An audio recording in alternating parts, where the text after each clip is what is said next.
Hey everybody, my name is Ashley and I'm going to be doing an analysis on the graphic novel titled East of West. So let's just get right into it. The creative team, we have a writer, Jonathan Hickman. The artist is Nick Dragata. The colors are done by Frank Martin and the lettering done by Russ Wooten. The publisher responsible for the graphic novel is Image Comics, and the novel itself is 96 pages in length. Particularly East of West is a series. It is up to 31 issues now, so while I have no idea how this particular series ends, I know a little bit about how it begins. I've never heard of it before prior to this assignment, so all I know is a little bit about the first edition. So the first thing that I'm going to get into is the act structure. So East of West is funny. It's broken into 5 different parts. They resemble act breaks, but they're not quite. So you have 5 different parts. They're not broken up like the 1/4, 1/2, 1/4 like we're used to seeing. Their 5 parts are pretty much equal in storytelling. They all tell a big chunk of the story. And I'll actually show you because you can't really miss it. Like here, there is an entire page that says, hey, part 2. So you know exactly when a part of the story is ending and a new part is beginning. However, they do a pretty good job of leaving it on a note where you know, okay, this is ending and we're going to hop into the next part of it. They do a pretty good job of that. So the next thing I'm going to get into are the transitions that happen throughout the graphic novel. As we've read, there are a few different types of transitions. The first one that I noticed off the bat in the beginning were a lot of scene-to-scene transitions, and I say this because it's basically the story being told by different points of view, different people, different scenes, so the panels bounce from one character to another, or one place to another. That is why I consider it scene-to-scene. Not only the beginning, I mean, you see a few throughout once you hop into the story. Any particular panel that reflects like 2 different places while the story progresses, I consider that scene-to-scene. But the most common transition used in this graphic novel, I would have to say, is subject to subject. There is a lot of confrontation and dialogue that happens throughout, so the panels reflect one character and then another right away. You know, it's not as close-knit as moment to moment or action to action. It is literally subject to subject. Everybody is really face to face, and you're focused on really one thing at a time. So that's how the transitions go for the most part in the graphic novel. Directional flow.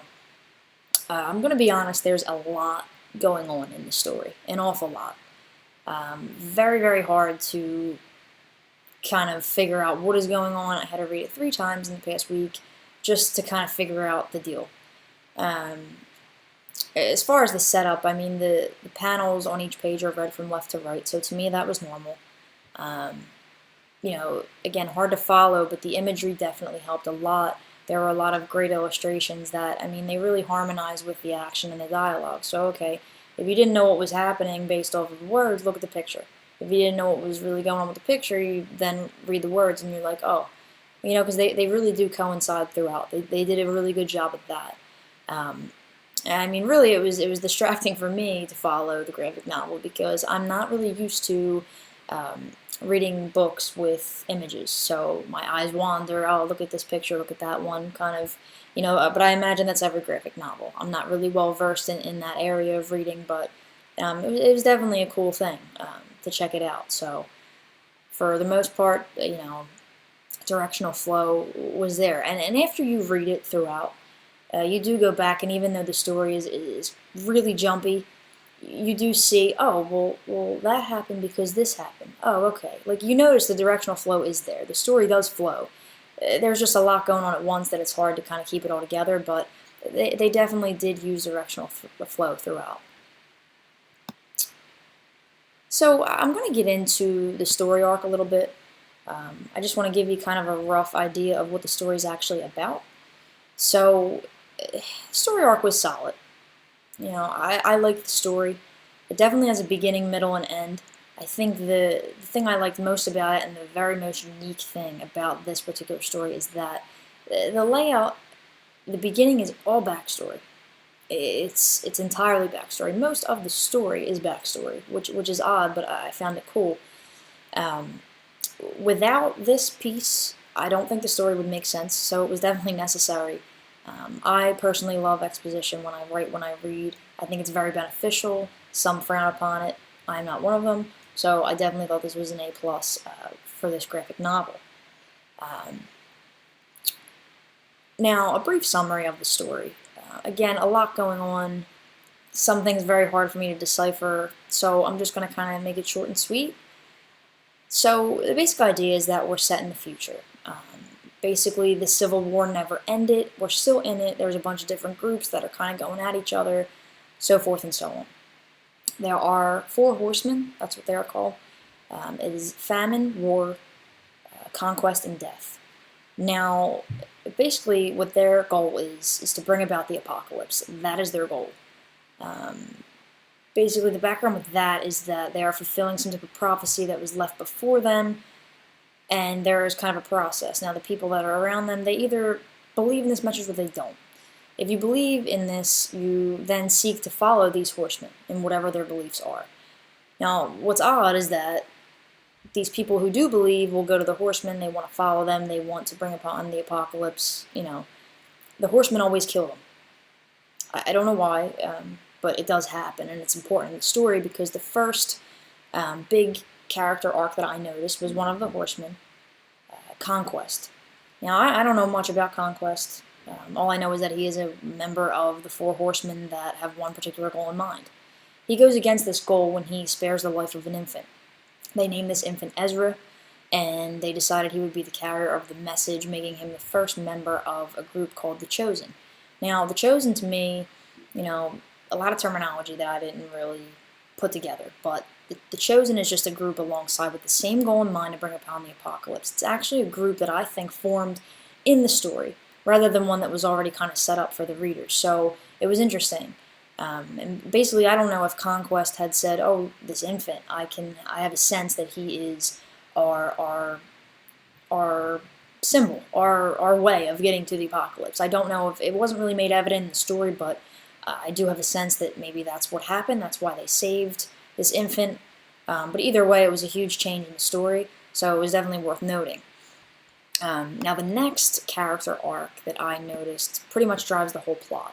Now, Death, I consider him the protagonist. He drives the whole story pretty much, so a lot of the action revolves around him. On his journey, he falls in love with a member from a different group. Now, my apologies if I do not get this name right, because I know some of you may be a fan of this graphic novel. I can't pronounce it to save my life, but I'm gonna go with Zaya because that is how it looks.